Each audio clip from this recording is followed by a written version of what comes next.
अब जब आमना सामना हो ही गया है तो मैं तुम्हें बता दूं कि करण ही है मेरे बॉयफ्रेंड। करण किसके क्या है इससे मुझे कोई फर्क नहीं पड़ता है। दुख तुम्हारे लिए है क्योंकि तुम तो मेरी बचपन की सहेली थी, पर अब मैं करण की गर्लफ्रेंड हूं और पिछले कई सालों से हम दोनों डेट कर रहे हैं। कहते हुए शर्म भी नहीं आती है। क्यों आएगी शर्म? पत्नी के रूप में तुम फेल हुई हो, मैं नहीं। मैंने तो करण को संभाला है। बिल्कुल, अनामिका ने मुझे संभाला जब तुम मुझे छोड़कर भाग गई थी।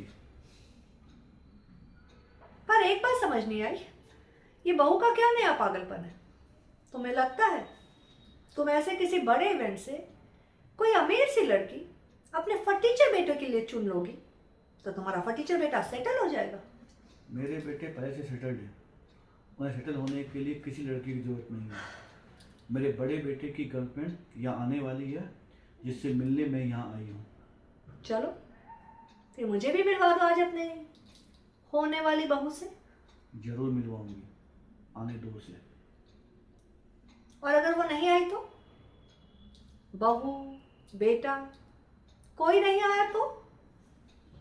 और अगर तुम्हारी कही हुई सारी बातें झूठी निकली तो क्या करोगी?